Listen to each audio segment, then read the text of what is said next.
Halo teman-teman, nama saya Rika Ananda dari kelas 10 OTKP.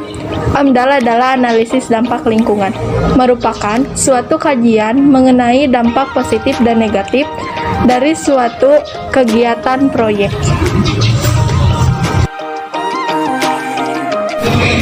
Jenis-jenis AMDAL terbagi menjadi dua, yaitu AMDAL tunggal dan AMDAL terpadu.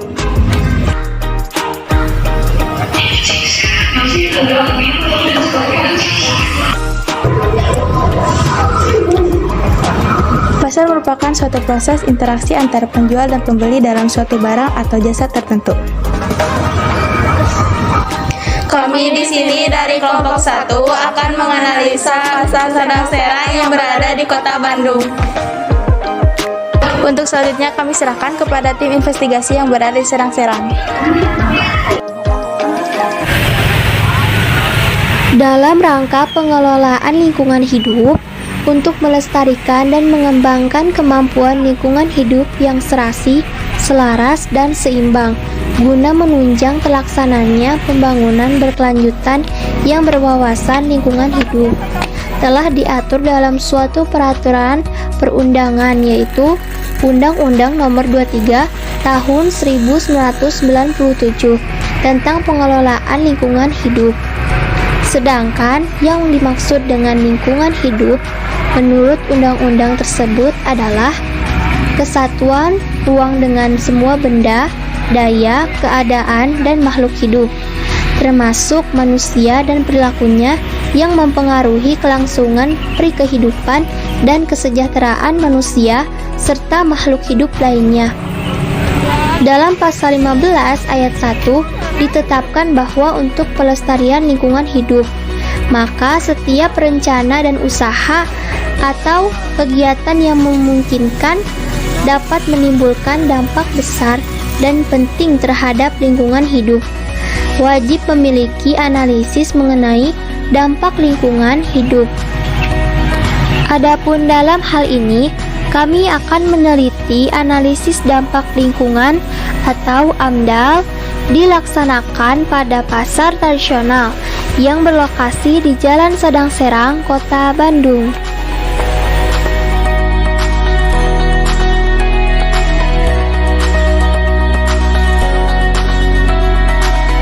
Selamat pagi Ibu. Selamat pagi. Ya, nama Ibu siapa? Haji Dede. Haji Dede. Umur Ibu berapa?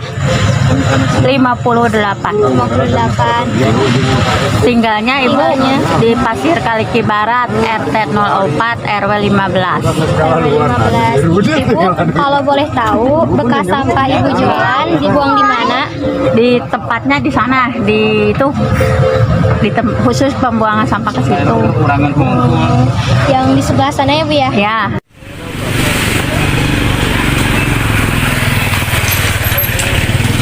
Ibu apakah Ibu menyetujui mengenai peraturan izin lingkungan? Maksudnya izin lingkungan Jadi gimana? Ibu menyetujui mengenai peraturan izin lingkungan. Jadi supaya lingkungan itu Bersih, ya. Setuju Bu? Setuju. Setuju. Apakah Ibu sudah melaksanakannya? Tiap hari rutin. Rutin. Ya. Jadi di rumah tuh bersih, nggak ada sampah. Apalagi di sini. Iya. Kan di sini mah bayar sehari 4.000. Oke, segitu aja ya Bu ya. Ya, makasih. Ya, terima kasih atas waktunya. Ya, sama-sama. Permasalahan yang terdapat pada setiap pasar tradisional umumnya hampir sama, yaitu belum ada arahan penataan yang jelas mengenai pasar yang seharusnya.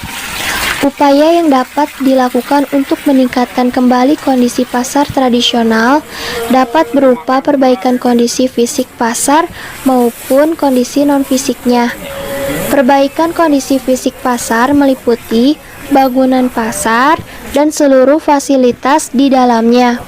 Sedangkan perbaikan non-fisik dapat berupa pengelolaan pasar, pengaturan kebijakan, serta penyuluhan kepada pedagang pasar tradisional mengenai pemeliharaan pasar.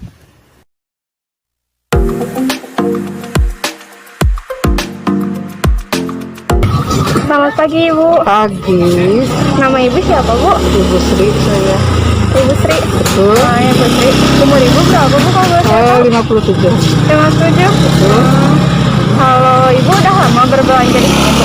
Ya, sering lah, kalau lama nggak sering ya. Kan pasarnya di sini, jadi ke pasar ke sini. Kalau Ibu asli orang mana Bu? Orang sini, orang Bandung. Orang dari sini aja. Mm-mm. Menurut Ibu, bagaimana dampak lingkungan pasar di sini? Sampahnya kan kadang ada yang berserakan kayak gini. Menurut Ibu bagaimana? Sebetulnya untuk saat ini kalau ibu perhatikan ya ini kurang kondusif. Karena apa? Masih banyak sampah berserakan, masih belum disiplin. Jadi seharusnya untuk tertib rapi itu kembali ke diri kita sendiri ya. Kalau misalnya aturan kadang-kadang banyak yang melanggar, tapi kalau dari kitanya sendiri insya Allah sampah juga bisa dikondisikan dan bisa kondusif nantinya. Kalau nyaman nih Bu, Ibu ngerasa nyaman nggak sih berbelanja tiap hari di sini? Kalau dibilang nyaman karena ini yang terdekat ya. Kalau kita milih yang terjauh kan nanti malah waktu juga. Jadi ibu pilih yang terdekat di sini. Ya udah Ibu, gitu Ya. aja. Makasih Ya. Ibu. Sama-sama. Waalaikumsalam. Apa saja sih manfaat dan tujuan AMDAL? Untuk itu akan dijelaskan oleh rekan saya.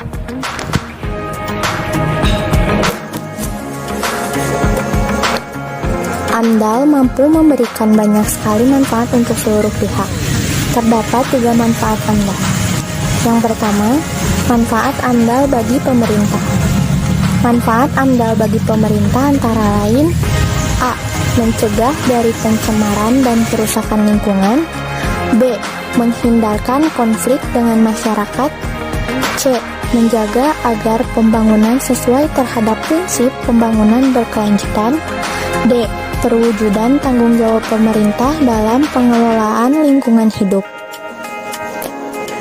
Yang kedua, manfaat AMDAL bagi pebisnis. Manfaat AMDAL bagi pembisnis antara lain: A. Menjamin adanya keberlangsungan usaha. B. Menjadi referensi untuk peminjaman kredit. C.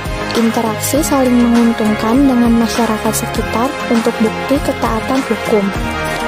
Dan yang terakhir, manfaat AMDAL bagi masyarakat. Manfaat AMDAL bagi masyarakat antara lain: A. Mengetahui sejak dari awal dampak dari suatu kegiatan. B. Melaksanakan dan menjalankan kontrol. Dan C. Terlibat pada proses pengambilan keputusan.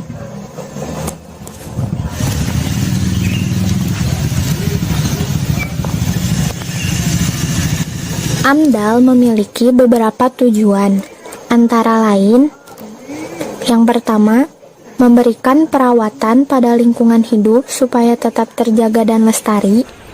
Yang kedua, untuk menopang peningkatan upaya pengendalian usaha aktivitas yang berdampak negatif pada lingkungan hidup. Yang ketiga, untuk memberikan penjelasan prosedur, mekanisme, dan koordinasi antar instansi dalam penyelenggaraan perizinan untuk suatu usaha atau aktivitas. Dan yang terakhir, memberikan ketentuan hukum untuk suatu usaha atau aktivitas. Mengenai hal ini, bagaimanakah sistem pengolahan sampah yang tepat, serta kebijakan yang harus dikeluarkan oleh pemerintah seperti apa? Yang pertama, tempat pembuangan akhir harusnya jauh dari kawasan kegiatan masyarakat. Yang kedua, sampah harus segera dikelola dan jangan sampai dibiarkan menumpuk. Yang ketiga, pemerintah juga harus memperketat kebijakan mengenai sanksi bagi yang membuang sampah sembarangan.